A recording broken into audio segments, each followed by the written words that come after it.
Hello मेरे प्यारे दोस्तों, तो स्वागत करता हूं आपका अपने इस पॉडकास्ट में। आज का पॉडकास्ट आपके लिए बहुत ही महत्वपूर्ण इसलिए साबित होने वाला है क्योंकि हमारे साथ जो शख्स बैठे हुए हैं वो है फॉरेंसिक साइंस में अभी ये परस्यूइंग कर रहे हैं, अपने आप को कंप्लीट कर रहे हैं फॉरेंसिक साइंस। बहुत बच्चे लोगों का ये ड्रीम होता है कि मैं एमबीबीएस लूं। अगर एमबीबीएस ना मिले फिर उसके बाद उनका क्या होता है, बीडीएस वगैरह या फिर बीएमएस बीएचएमएस, ये सब में बहुत भीड़ है। मैंने बहुत बार अपने वीडियोस में ये भी कहा है कि इसके हटके भी जहां पे भीड़ ना हो वहां पे भी आप अपने बायोलॉजी में जबरदस्त करियर बना सकते हैं। तो ये हमारे 2022 बैच के स्टूडेंट है मिस्टर विकास कुमार। चलिए मिलवाते हैं आपको मिस्टर विकास कुमार से। और आज बहुत सारी बातें होंगी। अगर आपको कुछ लगे कि हमारी कन्वर्सेशन के बीच में आपको कुछ पूछना है तो आप कमेंट बॉक्स में जरूर लिखिएगा और उसके बाद फिर से हम लोग एक पॉडकास्ट करेंगे आपके नॉलेज के लिए। तो चलिए स्टार्ट करते हैं इस पॉडकास्ट को। विकास, आपका स्वागत है हमारे इस पॉडकास्ट में, silent academy the toppers choice and biology dreamers के। हम लोग बहुत पुराने रिलेशंस में हैं। जी सर। हाँ। एंड बहुत बहुत धन्यवाद सर का मुझे इस पॉडकास्ट में इनवाइट करने के लिए। एंड सबको हेलो नमस्कार कैसे हैं आप लोग? जी सर।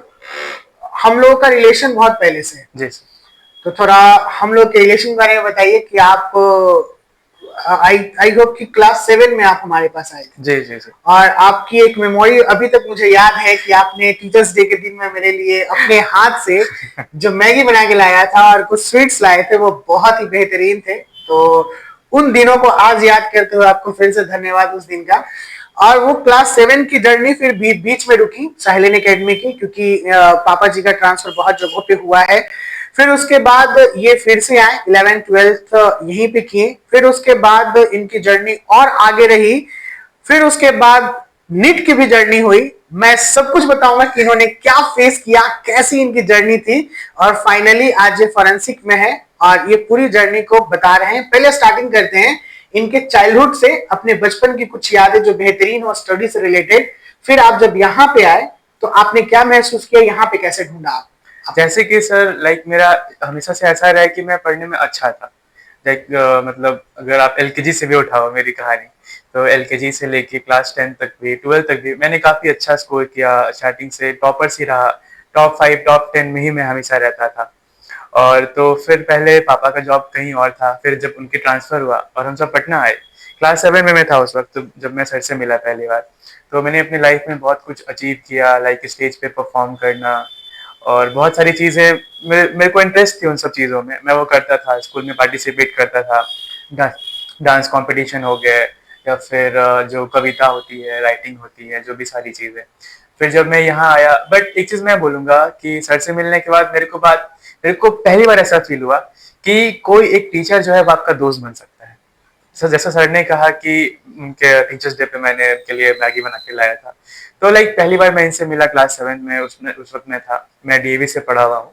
मैंने 10th और 12th दोनों डीएवी से ही किया है।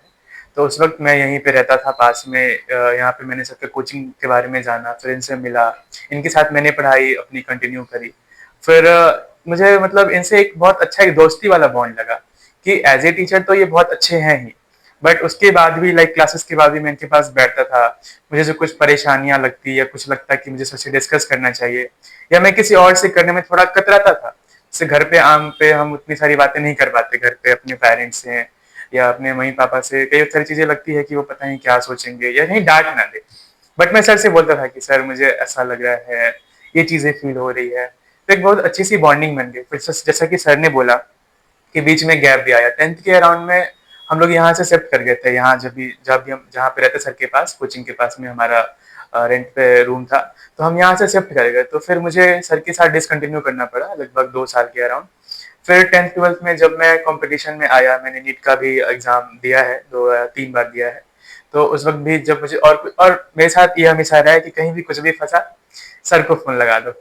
सर सर है कुछ ना कुछ तो बताएंगे, कुछ ना कुछ कर यानी हम देंगे। लोग का तुम्हारा क्लास डिसकंटिन्यू हुआ लेकिन हम लोग नहीं, हमेशा टच में हाँ थे। हमेशा टच में ही थे, कांटेक्ट कभी नहीं टूटा। बिल्कुल। आज भी मैं अभी कॉलेज में हूँ, मेरा भी फर्स्ट ईयर खत्म हुआ है, फिर फॉरेंसिक कर रहा हूँ। कहीं ना कहीं सर का भी आइडिया था, क्योंकि सर ने मेरी जर्नी देखी है। मैंने चाहे जितनी मेहनत करी हो, जो कुछ भी किया हो, जब सक्सेसफुल नहीं हुआ तो सर ने ही कहा कि तुम एक इस फील्ड की तरफ भी जाओ, कम से कम तुम ट्राई करो, क्या पता कुछ अच्छा हो, वो भी एक अच्छा फील्ड है। तो आज भी हमारे कांटेक्ट है। बिल्कुल। तो ये थी हमारी चाइल्डहुड और अभी तक की बातें, यानी हम लोग के बीच में कितना बॉन्डिंग है। और ऑफ कोर्स ये बॉन्डिंग यही तक नहीं रहेगा, ये लाइफ टाइम तक रहेगा। जब तक हम लोग साथ में रहेंगे, जो भी हो वो हम लोग अच्छा बुरा जो भी सिचुएशन है वो साथ में झेलेंगे और बिल्कुल। आगे निभाएंगे भी। अब बात करते हैं मेन जर्नी की। आप 11-12 जब यहाँ पे किए, फिर बीच में आपकी थोड़ी सी प्रॉब्लम भी हो गई थी, एक स्पाइनल प्रॉब्लम हो गया था जिसकी वजह से बहुत सारी परेशानियां हुई। मैं भी बहुत चिंतित था, क्योंकि मेरे जो बेहतरीन स्टूडेंट होते हैं, अगर उनके साथ कुछ होता है तो मुझे भी बहुत दर्द होता है कि नहीं यार ये फिर क्यों हो गया। उसके बावजूद भी क्लासेस कुछ दिन यहाँ पे ये आए हैं 11th में, फिर उसके बाद फिर कुछ दिन डिसकंटिन्यू हुआ ड्यू टू हिम हेल्थ, इनके हेल्थ की वजह से। तो वो वाला सिचुएशन कैसा था? मतलब ऑब्वियसली सर बहुत मुश्किल था, क्योंकि अचानक से मेरा डायग्नोसिस हुआ था, मेरे को बैक पेन का इशू है। इवन आज भी वो इशू है। तो मेरे जो बैक पेन का लोअर बोन है वहाँ पे मुझे बहुत एक्सट्रीम पेन रहता है। तो उस वक्त जब डायग्नोसिस हुआ तो फिर मैं हॉस्पिटल गया। हमारे मेरे सीटी स्कैन हुआ, एमआरआई आप लोग अगर जानते हो, तो वो सारी चीज़ें हुई। फिर मतलब बहुत लंबा ट्रीटमेंट चला। तो उसी बीच में फिर मुझे एग्ज़ाम भी देना था, क्योंकि मैं अभी अपना 12th कर चुका था और मेरा ड्रॉप था, पहला ही ड्रॉप था। और उसके बीच में ऐसी डायग्नोसिस हुई, तो फिर मैंने सर से बोला कि सर ऐसी ऐसी चीज़ें हैं, मैं पढ़ भी नहीं पा रहा, थोड़ा परेशान था। क्योंकि जब एक प्रॉब्लम से आप ऑलरेडी डील कर रहे हो, उसके साथ आप कंपटीशन में नहीं कर सकते। अगर आप कंपटीशन की तैयारी कर रहे हो तो आपको अपना माइंड फ्री होना चाहिए, आपको मेंटली और फिजिकली दोनों हेल्दी होना पड़ेगा। तो वो एक चीज़ थी। और दूसरी चीज़ थी कि उस वक्त मैं घर से थोड़ा दूर रहता था, तो वहां से आना जाना भी एक प्रॉब्लम था। और मतलब डिस्पाइट बीइंग ऑफ कि मैं आ सकता हूँ, लेकिन मेरा जो हेल्थ कंडीशन था कभी कभी मुझे अलाउ नहीं करता था। मतलब ऐसी कंडीशन हो गई थी कि कुछ महीने तो मैं बेड से उठ भी नहीं पाता था, मुझे बेड पे ही बैठे रहना है। और उस टाइम पे ऑनलाइन क्लास उतना ट्रेंड में नहीं था।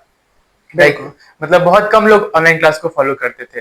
तो वो एक चीज थी। उस टाइम भी मैंने थोड़ा ट्राई किया, सर ने भी कुछ पुश किया कि कोई नहीं। और सर ने मेरे लिए स्पेशली ऑनलाइन क्लास स्टार्ट किया था। आपको सर याद होगा कि हम लोग लॉकडाउन में सब थे, और फिर मैंने आपसे बोला कि सर ऐसा ऐसा है, प्रॉब्लम्स हो रही है और हमें पढ़ना भी था। तो आपने हमारे लिए शाम को एक से 1.5 घंटे का ऑनलाइन क्लास का बैच आपने लॉन्च किया था कि वो हम पढ़ेंगे, वैसे करके करेंगे। और जब चीजें नॉर्मल होगी, जैसे लॉकडाउन खत्म होगा या फिर लोग जब सड़कों पे निकल सकेंगे इजिली, तो फिर हम ऑफलाइन का कंटिन्यू करेंगे। तो सर ने वैसे भी हेल्प की है मेरी। बिल्कुल, ये हेल्प नहीं, ये मेरा सबसे बड़ा क्या कहते हैं, ये मेरे अंदर का एक सुकून था कि जो मैं आप लोगों को दिया उस समय में, और जो भी मैंने देने की कोशिश की कि नहीं, मेरे कुछ मेहनत की वजह से अगर आप लोग का रिजल्ट अच्छा आता है तो वो मेरे लिए बहुत ही ज्यादा मायने रखता है वो पल। हालांकि जब मैंने इनके बारे में सुना कि जैसे स्पाइनल इंजरी, एक हंसता खेलता हुआ बच्चा, एकदम जबरदस्त मूडी बच्चा, हमेशा एकदम जॉली मूड में रहना, वो ऐसे सुन के बहुत तकलीफ हुआ ये चीज। लेकिन फिर बाय द वे अभी ये सामने बैठे हुए हैं, इनसे इससे अच्छा और खुशी की बात क्या हो सकती है कि नाउ ही इज फाइन। थोड़ी बहुत चीजें हैं वो बाय द वे आगे जाके ठीक हो जाएंगी। इससे इनके पढ़ाई पे थोड़ा बहुत इफेक्ट पड़ा था। जिस समय में ये स्पाइनल इंजरी से जूझ रहे थे, उसी समय में इनका 12th और फर्स्ट अटेम्प्ट का जो नीट के एग्जामिनेशन था वो था। तो डेफिनेटली कुछ ना कुछ, जैसे इन्होंने कहा कि हमें कोई भी कॉम्पिटिटिव एग्जामिनेशन देने के लिए एक पहले सीख मेंटली और फिजिकली दोनों प्रिपेयर होना पड़ता है। तो ये आप लोग नोट कर लीजिएगा, ये पॉडकास्ट के माध्यम से आपको जरूर पता चला होगा कि मेंटली और फिजिकली फिट ही आदमी उतना मेहनत करके वो अचीव कर पाएगा जो वो अचीव करना चाहता है। अब जर्नी यहाँ पर, क्योंकि 11th-12th यहाँ पे था, बेस तो था ही नीट का, लेकिन नीट एक it is not a piece of cake, इसको हम लोग बोलते हैं। ये एक बहुत चैलेंजिंग काम होता है। ठीक है, बायो बेस्ड है, फिजिक्स केमिस्ट्री का क्या, फिजिक्स केमिस्ट्री भी हमें बेस्ड करना पड़ता है। हमें 720 लाने के लिए दिन रात मेहनत करना पड़ता है, एक अलग का प्रेशर, ड्रॉपर हो जाए तो वो और प्रेशर, ये सारी चीजें। तो आपकी जर्नी कुछ समय तक मैंने सुना है आकाश में और कहाँ कहाँ रहा है, थोड़ा उसके बारे में व्यूअर्स को बताइए। तो सबसे पहले 12th के बाद जो मेरा पहला अटेम्प्ट था, जैसे मैंने सर को बताया और सर ने बताया कि उस वक्त मेरी हेल्थ इश्यूज थी, तो वो भी बस मैंने कर लिया। मेरा 12th तो अच्छा हो गया, लगभग मेरे 80% बने थे 12th में। और नीट में भी मेरा पहला ही अटेम्प्ट था, तो वो मैंने बस बेयरली 1 महीने की प्रिपरेशन में दिया था वो एग्जाम, तो ठीक ठाक नंबर आए थे। और मैं अगले अटेम्प्ट की तैयारी में था कि नहीं कोई बात नहीं, इस बार मैंने मतलब बिना किसी खास प्रिपरेशन के एग्जाम दिया है, तो एक और अटेम्प्ट मैं लूंगा, शायद उसमें मैं अच्छा कर जाऊँ। तो पहला जो मेरा ड्रॉप वाला अटेम्प्ट था, जो मतलब जिसको आप पहला अटेम्प्ट बोल सकते हो, क्योंकि अपियरिंग वाले को तो वैसे नहीं काउंट करते, बट अगर आप काउंट करो तो पहला जो अटेम्प्ट था वो मैंने ऑनलाइन क्लास से लिया था, क्योंकि उस टाइम पे लॉकडाउन को लेके इन सारी चीज़ों को लेके हम लोग ऑनलाइन क्लास से बहुत फैमिलियर हो गए थे। और मेरे जो 12th की कुछ स्कूलिंग थी, जो कुछ पीरियड्स थे, वो भी मैंने ऑनलाइन ही करा था। तो मैंने सोचा कि उस टाइम पे पीडब्ल्यू काफ़ी ट्रेंड में था, और अभी भी काफ़ी अच्छे अच्छे टीचर्स हैं उसमें, आप उसमें से बहुत सारे लोग आप उनसे पढ़ते भी होंगे। तो मैंने उनसे करके 1 साल ऑफलाइन क्लास किया। मैंने प्रिपरेशन की, मैं 10-10 घंटे 12-12 घंटे क्लासेस लेता था, नोट्स बनाता था। पर उस वक्त पे मेरी गलती ये हुई कि ऑनलाइन क्लास में मैंने गलती ये किया कि मैंने टेस्ट स्किप किया। कि देखो, एक ऑनलाइन क्लास का मैं आपको एक फ्लॉ बताता हूँ। जैसे कि ठीक है, आप ऑफलाइन क्लास में आ रहे हो, यहाँ पे आपको एक इन्वायरमेंट मिल रहा है और आपको एक पुश मिल रहा है, वीकली आप टेस्ट दे रहे हो। ऑफलाइन क्लास में क्या क्या है कि सारी चीजें आपके खुद पर डिपेंड करती है, आपके माइंड पर डिपेंड करती है। आपने अगर आपका मन किया तो आप क्लास ले रहे हो, लाइव क्लास, मैं बहुत सारी लाइव क्लास छोड़ देता था, थोड़ा आलसी मतलब रहा हूँ शुरू से। तो अरे कोई नहीं, 1 घंटे बाद देख लेंगे, रात को देख लेंगे, रात भर में खत्म कर देंगे। तो एक वो करके फिर मैं टेस्ट से स्किप करता गया कि कोई बात नहीं, मतलब एक क्या होता है ना, मैं आपको बता दूं, एक लूप है कि जब अगर आप प्रिपरेशन कर रहे हो तो आपको हमेशा ये फील होगा ना कि आप कभी भी रेडी नहीं हो। खास करके अगर कोई टेस्ट आ रहा है तो आपको लगेगा कि मैं अभी रेडी नहीं हूँ, मैं अभी रेडी नहीं हूँ। और यही पे अक्सर बच्चे फंसते हैं, और मैं भी फंसा था। मुझे लगा कि मैं इस टेस्ट के लिए रेडी नहीं हूँ, अगले कुछ दिनों में मैं ये टेस्ट दे दूंगा और तब तक मैं रेडी हो जाऊंगा। और जब तक मैं उसकी तरह करता गया, एक नया टेस्ट आ गया, और ऐसे ही लूप में करते करते मैं टेस्ट को छोड़ने लगा। और फिर क्या हुआ कि मेरे अंदर आ गया टेस्ट फोबिया। अब मुझे एग्जाम से डर लगने लगा, और यही गलती हुई मेरे पहले अटेम्प्ट में कि मैं टेस्ट से इतना डरने लगा कि फिर मैंने टेस्ट स्किप किए, मॉक टेस्ट स्किप किए। लास्ट के कुछ महीने में मॉक टेस्ट वगैरह देता भी था, बट अब अगर मैं पूरी साल पढ़ाई कर रहा हूँ, मेहनत किया है, नोट्स किया है, हर चीज कर रहा हूँ, लेकिन अगर मैं खुद को एनालाइज नहीं करा, टेस्ट से क्या होता है कि आप खुद को जानते हो कि कितना सीखा, कितना समझा, आपको कितना आया, या फिर आप कहाँ पे नहीं सीख पा रहे हो, या फिर कहाँ पर आपको और मेहनत करने की जरूरत है। तो वो एनालिसिस मैंने कभी किया ही नहीं मेरे पहले अटेम्प्ट में। तो अब परिणाम स्वरूप क्या होगा, मैं फेल कर गया, मेरा अच्छा नहीं हुआ उतना। कुछ अच्छे नंबर आए फर्स्ट अटेम्प्ट से, लेकिन वो काफी नहीं थे, उसमें कुछ भी नहीं होना था। तो ये तो मेरा पहले अटेम्प्ट की कहानी थी। फिर अगले अटेम्प्ट में क्या हुआ कि अब मुझे ये चीज समझ में आ गया कि अब मुझे फिजिकली टेस्ट देना इंपॉर्टेंट है, मेरे को एक मोटिवेशन की जरूरत है। तो फिर मैंने एक कोचिंग ज्वाइन करी, और उस वक्त पे थोड़े से घर के हालात अच्छे नहीं थे, तो एक लोकल कोचिंग ज्वाइन करा था मैंने। और वहां पर मेरे साथ हो गया स्कैम। लिटरली मेरे साथ स्कैम हुआ। उन्होंने लाइक एक सर्टेन अमाउंट में हमने तय किया था कि हम आपको इतना दे पाएंगे, क्योंकि हमारे साथ कुछ प्रॉब्लम्स चल रही हैं। तो वो एग्री तो कर गए, बट हुआ सब कुछ अपोजिट। हमने जो सोचा था ना, उन्होंने हमारी ढंग से क्लासेस लगाई, ना ढंग से टेस्ट लिए। टेस्ट अगर ले रहे हैं तो उसके नंबर कब मिल रहे हैं, कौन कितना गलती कर रहा है, एक एनालिसिस क्लास में भी होता है। जैसे सर भी अगर आप लोग का टेस्ट लेते होंगे तो कभी क्लास में बैठे कि हाँ बच्चा तुमने ये गलती करी है, या फिर क्लास में किस बच्चों को किस पोर्शन में प्रॉब्लम हो रहा है, या फिर कौन से क्वेश्चंस में वो ज्यादा गलती कर रहे हैं, एक एनालिसिस होता है। वो सारी चीजें हुई ही नहीं। फिर क्या हुआ कि बाद में ऐसा समझ में आया, मुझे पता चला कि वो कोचिंग बंद होने वाला है, उसको कोई खरीदने वाला है। तो ये सारा कुछ मेरे उस अटेम्प्ट के दौरान हो रहा है। तो आप सोचो मेरे पे कितना प्रेशर रहा होगा कि एक तो वो ढंग से कुछ करा नहीं रहे, घर पे थोड़ी सी प्रॉब्लम चल रही है, उस बीच में मैं अटेम्प्ट में दे रहा हूँ। तो वो उस टाइम मैं एक अलग ही प्रेशर में था, तो वो भी मेरा अटेम्प्ट खराब हो गया। उसके बाद फिर जो मेरा आखिरी अटेम्प्ट था 24 वाला, 2024 वाला, उसकी कहानी सबको पता होगी। वो जो स्कैम हुआ था उसमें मेरे 500 नंबर तक बन गए थे, लेकिन 600 पर भी लोगों को कॉलेज नहीं मिल रहा था। तो 24 में फिर जब वो स्कैम वगैरह हुआ ना, फिर मेरा हिम्मत टूट गया। मैं सर के पास भी आया था, और मैं बहुत निराश था। सर को याद होगा, मैं सर के पास एक दिन आया था ऐसे शाम को टहलते टहलते मिलने, कि सर ऐसे ऐसे लग रहा है, कुछ समझ नहीं आ रहा है, मैंने अपनी जिंदगी के 2 साल 3 साल लगा दिए। क्योंकि जब आप ड्रॉपर होते हो ना तो बहुत प्रेशर होता है आप पे। एक तो आप क्या है कि आप 2 साल से 3 साल से अगर आप ड्रॉप कर रहे हो, आपको हर साल एक ही चीज पढ़ना है, कुछ नया नहीं है, कुछ आप एक्सपेरिमेंट नहीं कर सकते, कुछ आप नया नहीं सीख रहे हो। आपको जो आता है या फिर आपने जो पढ़ रखा है, आपको वही पढ़ना होता है हर साल, और वो बहुत एग्जॉस्टिंग होता है। यहाँ पे इंसान को कोई एक चीज, एक तरह का खाना दूसरा दिन खाना पसंद नहीं है कि, लेकिन अगर आपको वही चीज पूरे साल आपको करना है ये चीज, तो वो बहुत डिस्टर्बिंग था मेरे लिए। मैं मेंटली भी बहुत स्ट्रेस में रहता था, इवन डिप्रेशन भी कह सकते हो, 1 महीने के लिए था मैं डिप्रेशन में। बहुत बिल्कुल थे मुश्किल से ये, निकला। उस समय में मेरे से कांटेक्ट भी किए फोन पर, फिर पर्सनली एक बार मिला भी, देन मैंने बहुत मोटिवेट किया, फिर जाके कुछ ठीक हुआ तो मैं सर के आगे। पास आया, बोला सर ऐसी ऐसी चीजें हैं, मैंने अपना जिंदगी खराब कर दी। मैं लिटरली यही बोला था कि सर मैंने अपनी जिंदगी खराब कर दी, मैंने 2 साल 3 साल लगा दिए, इससे अच्छा मैं कुछ और कर लेता, कहीं शायद इंजीनियरिंग कर लेता तो मैं भी सेकंड थर्ड ईयर में होता, कुछ तो कर रहा होता, कुछ या ग्रेजुएशन ही कर लेता भाई। ग्रेजुएशन कर लेता फिर कहीं लोकल कॉलेज हाँ। से, या शायद नर्सिंग वगैरह कर लेता। तो फिर सर ने उस टाइम मुझे समझाया बहुत कि नहीं, कभी भी मेहनत वेस्ट नहीं जाती है, आपने जो भी कुछ सीखा है समझा है कहीं ना कहीं काम आएगा, आपको आगे हेल्प करेगा। और फिर सर ने मुझे मेरे टाइम में मेरे दिमाग में डाला ये फोरेंसिक का आइडिया, कि तुम फोरेंसिक का ट्राई क्यों नहीं करते हो, अभी ये चीजें उतनी वो प्रचलित तो नहीं है, लेकिन तुम सोच सकते हो, एक अच्छा फील्ड है। फिर वहां से मैंने थोड़ा सोचा, और फिर मैंने उस फील्ड के बारे में पूरी जितनी भी मुझे था कि मैं उसके आइडिया लगाऊं, कहाँ है, कैसा कॉलेज है, क्या कोर्स है। फिर वो कुछ सारा कुछ करने के बाद फिर मैंने सर को खुद बोला कि सर अब मुझे फॉरेंसिक ही करना। हम्म। इस बीच में मुझे बहुत ही अच्छी अच्छी बातें पता चली विकास से, और आपको भी ये बातें पता चली होंगी। पीछे एक पॉडकास्ट और हुआ था मिस्टर सत्यम कुमार का, उसमें भी सत्यम कुमार ने ये बातें कही। सबसे पहले जो टेस्ट फोबिया होता है उसको दूर करने के लिए आपको मन में ये चीज जानकारी रख लेना है कि आप 11th और 12th दोनों साल पढ़ के आप नीट की तैयारी कर रहे हो, ऑलरेडी आपकी तैयारी हो चुकी है, इसलिए आपने फर्स्ट अटेम्प्ट दिया है। तो आपको टेस्ट से पीछे सबसे पहले नहीं भागना चाहिए, क्योंकि आपकी तैयारी ऑलरेडी हो चुकी है। नाउ यू जज योरसेल्फ कि आपकी तैयारी कितनी है।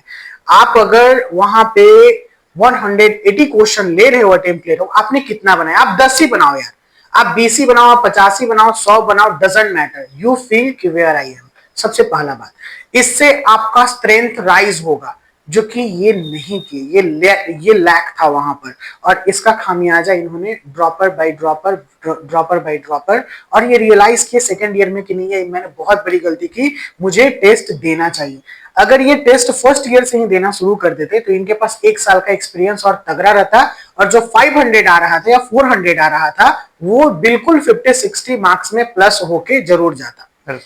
ये था, ये फर्स्ट पॉइंट है, ये आप लोग ध्यान रखिएगा, क्योंकि ये सीखने वाली बात है, और आप सीखिए, क्योंकि एग्जाम फोबिया और टेस्ट फोबिया ये सब आपके जिंदगी में नहीं आना चाहिए, क्योंकि वो फिर आपके रिजल्ट पे बहुत ही हानि पहुंचाएगा।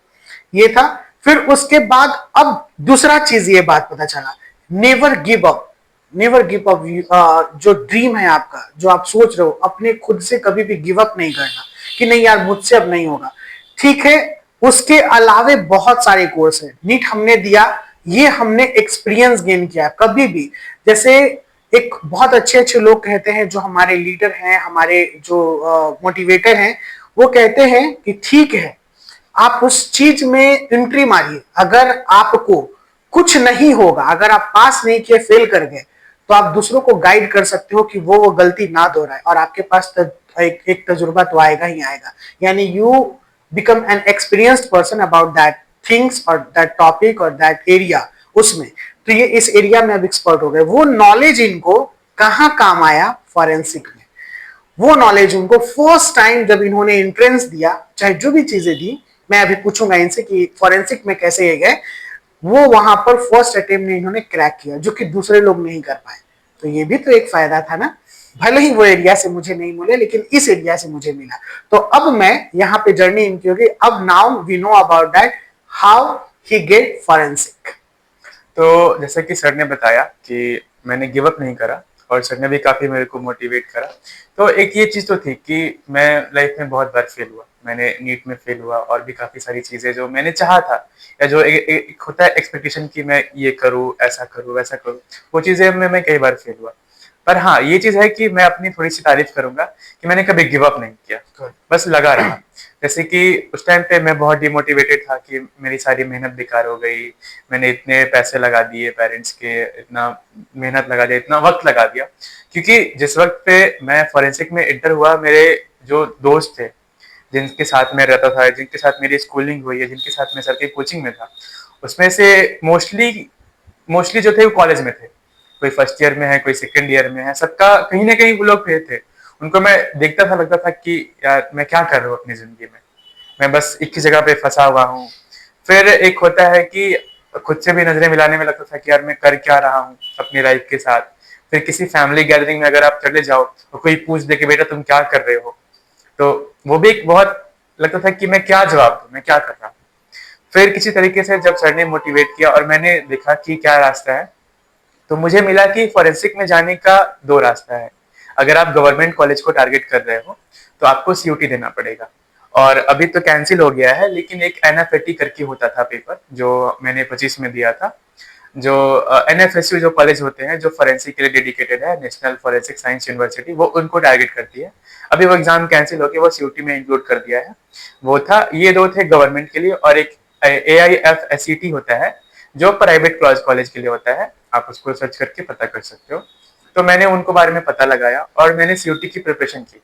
सीयूटी के साथ मेरा ऐसा था कि मैंने जब सीयूटी पहली बार आया था 22 में, मैंने दिया था और मैंने पहले अटेम्प्ट में निकाल लिया था। लेकिन घर वालों ने कहा कि नहीं, तुम्हें नीट करना है तो ड्रॉप लो और अच्छे से पढ़ाई करो। तो मैंने कॉलेज में एडमिशन नहीं लिया। मुझे डीयू मिला था और भी कुछ अच्छे अच्छे कॉलेज से सामने से ऑफर आए थे, बट घर वालों ने कहा, और फिर मेरा भी था कि नहीं, नीट में कुछ अच्छा करना है, क्योंकि नीट में मेरे बड़े बड़े सपने थे कि मैं वहां जाऊं, क्या बोलते हैं, न्यूरोसर्जन बनूं, कुछ रिसर्च करूं, कुछ मेडिसिन पे काम करूं, कुछ कुछ आइडियाज थे मेरे पास। तो मुझे लगा कि नहीं, इस फील्ड में थोड़ा और देना चाहिए, थोड़ी मेहनत करनी चाहिए, जो गलतियां करी उसको ठीक करके। फिर मैंने सीयूटी का एग्जाम अब वापस दिया था, जब नीट में फेल हो गया या फिर नहीं अच्छे नंबर ला सका, कॉलेज नहीं मिला, तो फिर मैंने 25 में दिया और इस बार मैंने वो सारी गलतियों को ठीक करा। क्वेश्चन, ये जो मेरा टेस्ट फोबिया था सबसे पहले खत्म किया। कोई भी टॉपिक कंप्लीट करता तुरंत टेस्ट देता। फिर जो सर ने कहा ना कि तुम्हारी मेहनत कभी वेस्ट नहीं आती, मेरे को लिटरली बहुत काम आया। मेरा बायो, अभी भी मैं बता दूं, मेरा बायो इतना स्ट्रांग है, मुझे 11th और 12th की एनसीईआरटी बाय लाइन याद है। आप किस पेज में कहाँ क्या लिखा है मैं आपको अभी बता दूंगा। मेरा फिजिक्स थोड़ा सा रहा है तंग, बट केमिस्ट्री मैंने थोड़ा उसके साथ बैलेंस किया कि चलो कोई नहीं, अगर बायो अच्छा है और फिजिक्स उतना अच्छा नहीं भी है तो मैं केमिस्ट्री का थोड़ा हेल्प ले सकता हूँ। तो फिर मैंने केमिस्ट्री पे ज्यादा मेहनत किया और फिजिक्स पे भी जितना मैं कर सकता था, एक एक एक, एक मतलब लो नंबर लाने के लिए, जिससे मैं कम से कम निकल सकूं, उतना लिया। और कभी कभी होता था मुझे भी कि अगर सीयूटी भी नहीं निकला फिर क्या करूंगा। उस वक्त पे मैंने खुद को मोटिवेट किया अपनी ही एग्जाम्पल देके कि ये एग्जाम मैंने पहले क्रैक किया है, वो भी पहले अटेम्प्ट में। तो अगर आप लाइफ में कहीं भी कभी भी फंस जाओ, तो अपना लाइफ के कुछ एक ऐसा मोमेंट को याद रखना जहां पे आपने फोड़ा हो। मैं लिटरली वर्ड बोला, जहां आपने फोड़ा हो, चाहे वो 10th में आपने कोई ओलंपियाड निकाला हो, या कहीं भी जहां पर आपने लगता है कि नहीं कुछ तो अचीव किया है मैंने, उसको जरूर याद करना, वो आपको बहुत अच्छे लेवल पे मोटिवेट करेगा। तो जब प्रिपरेशन में मैं थोड़ा सा डगमगाता था, लगता था कि यार क्या होगा, पता नहीं मिलेगा नहीं मिलेगा, ड्रीम तो कर रहा हूँ, क्या करूँ। तो वहां पे मैं कहता था कि नहीं विकास, तुमने एग्जाम निकाला है, ये पहले अटेम्प्ट में निकाला है, तुम्हारे अच्छे नंबर आए थे, तुम कर सकते। फिर वहां से मैंने सीयूटी का पेपर दिया, मेरा अच्छे नंबर आए। मैं जिस कॉलेज को टारगेट कर रहा था वो एक गवर्नमेंट कॉलेज है, सेंट्रल लेवल पे कॉलेज है, एमपी में है। उसका नाम है डॉक्टर हरि सिंह गौर यूनिवर्सिटी, सागर में है जगह। वहां पे मैंने उसको टारगेट करा था, मैं वहां गया, फिर वहां काउंसलिंग प्रोसेस में बैठा। वहां ऑफलाइन काउंसलिंग होती है, तो मैं वहां गया। तो पहले मुझे लगा कि पता नहीं कैसा सा कॉलेज है, उतना नाम कभी सुना नहीं था। पर जब मैं वहां गया और जो मैंने कंपटीशन देखा एक सीट के लिए, फिर मुझे लगा कि नहीं, मैं बहुत अच्छे फील्ड में आया हूँ। फिर वहां से मैंने फोरेंसिक को चूज किया। और मैं आपको बता दूं, अभी मेरा फोरेंसिक का पहला ईयर खत्म हुआ है, मुझे कुछ भी नहीं पढ़ना पड़ा, ऑनेस्टली बता रहा हूँ, क्योंकि बीएससी में वहां पर हमें कॉम्बिनेशन पढ़ाते हैं। तो मैं बीएससी फोरेंसिक साइंस के साथ बीएससी केमिस्ट्री और जियोलॉजी भी पढ़ता हूँ। मैं आपको बता दूं, केमिस्ट्री जियोलॉजी में मुझे कुछ भी नहीं पढ़ना पड़ा। मैं यहाँ से घर से एनसीईआरटी की बुक लेके गया जरूर हूँ, अभी भी मेरे सेल्फ पे रखा हुआ है, क्योंकि मुझे वो सब आता है जो मुझे पढ़ाया गया बीएससी में। बीएससी के फर्स्ट ईयर में जो मुझे पढ़ाया गया, मुझे वो सब आता है। मुझे कभी किताब नहीं उठानी पड़ी, मैंने बिना पढ़े एग्जाम दिया और सारे एग्जाम में अच्छे नंबर लाया, और मैं फर्स्ट सेमेस्टर में मेरे 8 CGPA बने अभी। तो मेरी जो नीट की मेहनत थी पीछे वाली, उसने मुझे हेल्प किया है, मुझे अभी भी काम आ रहे हैं, और मेरा जो कॉन्फिडेंस बढ़ा है, मैं आपको बता सकता हूँ कि जो सर ने कहा था, और आपसे भी मैं यही कहूंगा कि कोई बात नहीं, आप जो मेहनत कर रहे हो करो। अगर आप उसमें सफल नहीं हो सके अनफॉर्चुनेटली, तो आप जो मेहनत कर रहे हो वो खाली नहीं जाएगा, जरूर आपको कभी ना कभी काम देगा। आप बस थोड़ा सब्र रखो और गिव अप नहीं करना। ये थी फॉरेंसिक की जर्नी। लेकिन एक और खुशखबरी इनको अभी जस्ट मिली है और बिल्कुल मैं आपके साथ शेयर करना चाहता हूं कि इनको यहीं के मुजफ्फरपुर कॉलेज में, अभी गवर्नमेंट कॉलेज में इंटर्न के लिए बुलाया गया है। तो इसकी भी बात आप थोड़ा बताइए तो अच्छा लगेगा। जैसे मेरा फर्स्ट ईयर खत्म हुआ, तो हमारे फोरेंसिक में क्या है कि मैं फोरेंसिक तो बहुत बड़ा चीज़ है, मैं इतने कम टाइम में ज़्यादा नहीं बता पाऊंगा, बट मैं आपको इतना बता दूं कि फोरेंसिक में बहुत सारे डिविजन्स होते हैं। डीएनए डिवीजन होते हैं, फिर टॉक्सिकोलॉजी डिवीजन होता है, क्वेश्चन डॉक्यूमेंट्स के होते हैं जहाँ पे जो फ्रॉजरी होती है, फेक सिग्नेचर्स होते हैं, वो उनकी एग्जामिनेशन हम करते हैं।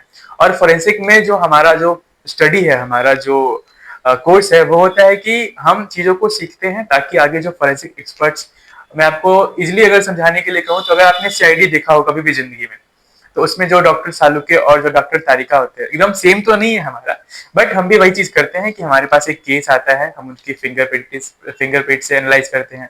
अगर डेड बॉडी है तो हम पता कर सकते हैं कि उनकी डेथ कब हुई, कैसी हुई। अगर किसी वेपन से हुआ है तो उस वेपन का साइज क्या है। हमें बैलिस्टिक्स पढ़ाते हैं जिसमें हम वेपन्स की स्टडी करते हैं कि बुलेट का साइज क्या रहा होगा, कौन सा गन यूज हुआ होगा, और भी काफी सारी चीजें। तो अभी फर्स्ट ईयर के साथ मैंने इंटर्नशिप के लिए अप्लाई किया था, और मैंने पटना अप्लाई किया था, बट मुझे मुजफ्फरपुर में अलॉट हुआ है सीआईडी ऑफिस में। आरएफएसएल है हम लोग जिसको रीजनल फॉरेंसिक साइंस लेबोरेटरी बोलते हैं, तो वहां पर मेरा 1 महीने का इंटर्नशिप लगा है। तो अभी मैं वहाँ मुजफ्फरपुर में ज्वाइन करने वाला हूँ। तो वहाँ पे मुझे टॉक्सिकोलॉजी डिवीजन में लगा है, जहाँ पर जो ड्रग्स के केसेस होते हैं, या फिर आपने जो हमारे पास केसेस आते इथेनॉल वाले कि कच्ची शराब पी के लोगों की डेथ हो गई, उस टाइप के केसेस मुझे रियल केसेस मिलेंगे। और जो कुछ भी मैंने कोर्स में पढ़ा मैं वो अप्लाई करके सीखूंगा, ट्रेनिंग करूंगा। वाह, वेरी गुड। देखिए ये जो चीजें जिस समय में हम लोग फोरेंसिक फोरेंसिक बोल रहे थे, लग रहा था कि क्या है यार, लेकिन रियली जब इसके डेप्थ पे हम लोग जाते हैं ना, मुझे सुनने में इतनी खुशी मिल रही है कि ये अब प्रैक्टिकल होगा, ये रियल लाइफ में तुम फील करोगे, उसका अलग ही एक मजा है। जैसे हम लोग एमबीबीएस करते हैं तो सभी को का ड्रीम होता होगा, लेकिन जब उसमें रियल फील होने के बाद वो पता चलता है कि यार मुझे ये किक दे रहा है या नहीं दे रहा है। लेकिन really do you have kick about it और नॉट? बिल्कुल सर, है ना, वो गजब का ये फील हो रहा है। मेरे को इतना मजा आता है ना इस फील्ड में। जैसे कि मैं आपको बताऊं, जैसे कि जब हम लोग फर्स्ट ईयर में, जब मेरा पहला क्लास था फर्स्ट सेमेस्टर में, तो हमें एक केस बताते हैं आरुषि तलवार का। ठीक है, आपने ये सुना होगा, इस पे एक मूवी भी बनी है इरफान खान की। तो उसमें क्या था कि जैसे कि उसका मर्डर हो जाता है, और उसके साथ उसका जो नौकर रहता है, तो उस केस में उन दोनों की डेड बॉडी मिलती है। नौकर की डेड बॉडी मिलती है टेरेस पे, और लड़की की डेड बॉडी मिलती है रूम में। तो जब इस पे इन्वेस्टिगेशन होता है, सारे केसेस बनते हैं, तो उस टाइम पे ये आता है कि लड़की ने किया है सुसाइड। तो जब बाकी इन्वेस्टिगेशन हुआ तो एक सवाल आता है कि जब लड़की ने सुसाइड किया तो नौकर की बॉडी छत पे कैसे मिली। फिर बाद में जब इसमें सीबीआई ने इन्वेस्टिगेट किया, तो इस केस का एग्जांपल हम इसलिए लेते हैं कि इसमें फोरेंसिक को इतना धज्जिया उड़ाया गया है ना, क्योंकि जो चीजें कर सकते थे, मतलब केस ऐसा था कि बहुत अच्छे से केस सॉल्व हो सकता था, और आज तक भी नहीं पता कि उसकी मौत कैसे हुई, मर्डर था, सुसाइड था, या क्या था। बहुत सारी थ्योरीज बनी है, और सीबीआई ने भी सब कुछ होते हुए, सारे सबूत थे, लेकिन वो कोर्ट में प्रूफ नहीं हो पाए। तो हमें ये सारे केसेस मिली। अभी मैं जाऊंगा इंटर्नशिप में, मुझे पता नहीं कैसे केसेस मिलेंगे, फिर बहुत सारी चीजें हैं। तो ये फील्ड इतना इंटरेस्टिंग है ना। मैं आपको बता दूं, अगर जैसे कि आपने सीरीज में जो देखा है वो तो है ही, लाइक अगर जैसे कि एक हमें बताया गया था ड्रॉनिंग का केस, कि अगर किसी इंसान की डेथ हो गई है और वो पानी में उसका बॉडी मिला है, तो हम उससे ये पता कर सकते हैं कि वो इंसान पानी में डूब के मरा है या फिर किसी ने मार के उसको पानी में डाल दिया है। तो हम फोरेंसिक में ये पता करवा सकते हैं। अच्छा, तो देखिए ये सब डिफरेंट डिफरेंट चीजें और बहुत ही बेहतरीन चीजें फॉरेंसिक में पढ़ने के लिए मिलती है। और हालांकि आरुषि तलवार का केस बहुत ही पॉपुलर केस था दिल्ली का, जो हर एक के कानों में ये जरूर आया होगा जिसको लेके सिखाया जा रहा है। तो देखिए ये सारी चीजें, आप अगर बायो से रिलेटेड हैं और आपको लगता है कि मेरे लाइफ में अब नीट के अलावा कुछ नहीं है, तो यार थोड़ा सा हटके देखो। बहुत सारे ब्रॉड ऐसे एरियाज है जहां पे आपको किक भी मिलेगा, फील भी मिलेगा, पैसा भी मिलेगा, नाम और शोहरत भी मिलेगा। आज ये फोरेंसिक में है, सीआईडी डिपार्टमेंट में जा रहे हैं। क्या एक डॉक्टर सीआईडी डिपार्टमेंट में जा सकता है? नहीं जा सकता है, वो उनका डॉक्टरी का काम ही है, वो जाएंगे। मैं कोई प्रोफेशन को मैं ब्लेम नहीं कर रहा हूं, चाहे मैं किसी तरीके से उस लहजे में नहीं बात कर रहा हूं, सबका एक अपना होता है। लेकिन अगर कोई सोचते होंगे कि नहीं मुझे एमबीबीएस के बिना मैं नहीं रहूंगा, कई बच्चे लोग ऐसे सोच के सुसाइड वगैरह कर लेते हैं, यार बहुत ही गलत चीज है, ये नहीं करना चाहिए। आप उसके अलग से भी तो देखिए, बहुत सारे ऑप्शन है जहां पे आपको बहुत कुछ मिल सकता है, हर एक कुछ आप पा सकते हैं। तो ये हमारे साथ में जो विकास कुमार है, एक बहुत ही बेहतरीन एग्जाम्पल के रूप में आपको मोटिवेट कर रहे हैं। और लास्ट मैसेज कुछ मैं विकास से भी सुनना चाहूंगा कि आप लोग के लिए क्या मैसेज देना चाहते हैं, फिर मैं एंडिंग करूंगा, कंक्लूजन करूंगा। बिल्कुल बिल्कुल, लास्ट में मैं बस सबको यही बोलूंगा कि किसी भी एक एग्जाम को अपनी जिंदगी मत बनाओ, ठीक है। लाइक मैंने भी काफी समय समय लगाया नीट के पीछे, डिप्रेशन में चला गया, बहुत चीजें थी, दोस्त परिवार सबसे दूर हो गया। तो मैं बस यही बोलूंगा कि आप अगर आपका कोई ड्रीम है, आप उसको फॉलो करो, उसके लिए आप जितनी मेहनत कर सकते हो अपने साइड से जरूर करो, लेकिन उसको अपनी जिंदगी मत बनाओ। जैसा कि हम सब देखते हैं आजकल कितने केसेस हैं कि अगर नहीं निकल पाया या एग्जाम में अच्छा नहीं कर पाए तो डर के मारे या फिर एक शेम के कारण कि मैं कैसे लोगों को फेस करूंगा, अपने घर वालों को कैसे फेस करूंगा, लोग सुसाइड कर ले रहे, जो कि बहुत ही गलत है। अगर आप एक एग्जाम को एक जिंदगी बनाओगे तो फिर आप जी नहीं पाओगे। मैं आपको बता दूं, मैं बहुत डिप्रेशन में था, मैं बहुत परेशान रहता। एग्जाम को अपनी जिंदगी मत बनाओ और अपनी लाइफ में एक प्लान भी जरूर रखो। प्लान भी बहुत लोग समझते हैं कि it's a sign of failure, कि कुछ लाइफ में कर नहीं पाया या लूजर है इसलिए उसके पास प्लान बी है। बिल्कुल, प्लान बी आप तब यूज करो ना कि जब आपकी लाइफ में आपने कुछ एक ड्रीम करा। जैसे कि चलो आप लोग अगर कंपटीशन की तैयारी कर रहे हो तो मैं उसी का एग्जांपल दूं कि नीट का प्रिपरेशन आप कर रहे हो, ठीक है। आपने 1 साल दिए, 2 साल दिए, आपको लग रहा है कि शायद आपकी साइड से कमी हो या कुछ हो, आपने तीसरा साल भी आप देने जा रहे हो। लेकिन आप एक बात बताओ, अगर आप सक्सेस नहीं हो सके किसी भी वजह से, मैं ये नहीं कर रहा हूँ कि आप कमजोर हो, आपने मेहनत नहीं की या जो भी करा, अगर आप किसी वजह से नहीं हो पाए तो फिर आप क्या करोगे? फिर आप डिमोटिवेट हो गए, परेशान हो गए। लेकिन अगर आपके पास एक प्लान भी होगा कि चलो कोई बात नहीं, मैं नीट दे रहा हूँ, मैं वहां पे अपनी मेहनत कर रहा हूँ, लेकिन अगर कुछ भी खराब हुआ अनफॉर्चुनेटली, या मेरी किस्मत में नहीं हुआ, या मैं नहीं बना शायद नीट के लिए, तो मैं क्या करूंगा? तो अगर आपके पास एक प्लान भी होगा, जैसे फॉरेंसिक कर लिया, कुछ भी, मैं ये नहीं कह रहा हूँ कि मैं फॉरेंसिक से हूँ तो आप भी करो, बट आपके पास कुछ भी एक ऑप्शन है कि नर्सिंग कर लिया या पैरामेडिकल में चले गए, एग्रीकल्चर में चले गए या किसी और फील्ड में चले गए, रिसर्च में आप जा सकते हो आइजर का एग्जाम निकाल के। तो आप अगर वो रखोगे तो ये कभी भी डिप्रेशन आपकी लाइफ में नहीं आएगा, क्योंकि आपके लिए जो दरवाजे हैं वो बंद नहीं होंगे, और अब दरवाजे आप खुद से बंद करते हो। अगर आपने किसी एक चीज को अपनी जिंदगी बना ली, वो चीज आपको नहीं मिला लाइफ में, क्योंकि आपको लाइफ में डिसअपॉइंटमेंट झेलने की एक वो होनी चाहिए कि अगर मैंने कुछ चाहा, अब वो मेरे साथ नहीं हो रहा तो मैं उसको डील कैसे करूंगा। ये चीज आपको कोई नहीं सिखाता, ना कोई टीचर्स उतना अच्छा सिखा पाते हैं, ना घर वाले, क्योंकि जब तक आप वो चीज को फेस नहीं करोगे ना खुद से, तो फिर कोई सिखाएगा भी तो आपको लगेगा कि बस ज्ञान दे रहा है। मैं भी अभी बोल रहा हूँ तो मेरी काफी सारी बातें लगे कि अरे तुम तो कर लिए इसलिए इतना बोल पा रहे हो। तो आप जब तक कुछ चीज को फेस ना करो, सीखो ना, समझो ना, खुद से जानो ना, उसके साथ आप जियो नहीं ना, तो आप नहीं समझ पाओगे। तो इसीलिए मैं बस यही बोलूंगा, अपनी लाइफ में आप जो भी कर रहे हो उसमें अपनी पूरी जान लगा दो, आपके साइड से कोई कमी नहीं होनी चाहिए। लेकिन एक साथ में ये रखो कि अगर मैं वहां फेल हो गया, मेरे साथ कुछ नहीं अच्छा रहा, तो फिर आप क्या करोगे। एक चीज और मैं कहना चाहूंगा कि क्या किसी ऐसे कंपटीशन के लिए अपनी जान देना अच्छी बात है अगर वो कंपटीशन ही फेयर नहीं है। मैं आपको बता रहा हूँ, 2024 में मैंने पेपर दिया था नीट का, उसमें जो पेपर लीक हुआ था वहां से मेरा हिम्मत टूट गया। मैंने 25 में पेपर दिया था मेरे पापा के कहने पे, मैंने आकाश में कोचिंग ली थी, लेकिन मेरा कोई हिम्मत नहीं था।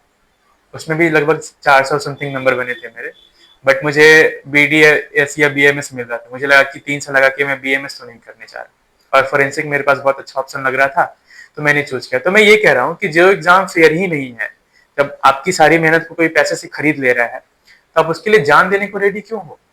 बिल्कुल सही। आप जान देकर मतलब क्या साबित करना चाहते हो? आपकी मेहनत को कोई पैसे से खरीद ले रहा है, पेपर लीक हो जा रहे हैं, अभी इतनी प्रॉब्लम चल रही है कि हर एक एग्जाम में लगभग ऐसा ही हो रहा है।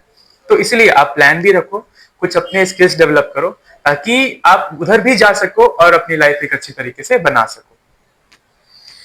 तो ये थे विकास के सुनहरे से शब्द, जो आपके लिए बहुत ही मोटिवेटेड हो। सुनहरे से शब्द, इट्स मीन की अच्छे बात। और ये बहुत ही बेहतरीन बातें हुई हैं आज के सेशन में। और लास्ट वाला जो फेज था वो बहुत ही अच्छा था, क्योंकि प्लान आपके पास रहेगा तो आपके कई सारे जो सपने हैं वो पूरे हो सकते हैं। अगर प्लान नहीं रहेगा, आप सभी दरवाजों को बंद करके केवल एक चीज के बारे में सोच रहे हो, तो फिर आप डिप्रेस्ड हो गई और फिर गलत सलत चीजें करने के लिए आपका मन जो है वो बढ़ावा देगा कि यार ये नहीं मिल रहा है तो फिर क्या ही होगा मेरे जिंदगी में। ऐसा नहीं, ये नहीं तो कोई और, कोई और नहीं तो कोई और, कोई और नहीं तो कोई और। एक सबसे महान गुरु हमारे बहुत ही चहीते ने कहा है ये सब बातें। तो आज की पॉडकास्ट में हमने बहुत कुछ सीखा। ये पॉडकास्ट डेडिकेटेड है विकास कुमार के नाम, और ये फॉरेंसिक के बारे में बहुत कुछ अच्छी जानकारी मिली आपको। आई होप कि इस पॉडकास्ट को आपने एंजॉय किया हो, बहुत कुछ सीखा हो। अगर ऐसा हो तो प्लीज इसे लाइक कीजिएगा, दोस्तों लोग के बीच में फॉरवर्ड भी कीजिएगा ताकि उन्हें भी इसके बारे में पता चले। और जिंदगी में कभी हार नहीं मानना है, प्लान ABC तैयार रखना है, कई दरवाजे खोल के रखिए। जो दरवाजा अच्छा लगे, जिसमें आपकी अपॉर्चुनिटी अच्छी भंज रही है, बस भंजा लीजिए और जिंदगी में आगे बढ़िए। यही जिंदगी का नाम है जीने का। मैं साहिल सर मिलता हूं अगले पॉडकास्ट में बहुत जल्द। Bye bye, take care, see you soon. Sir, all the best, keep hustling.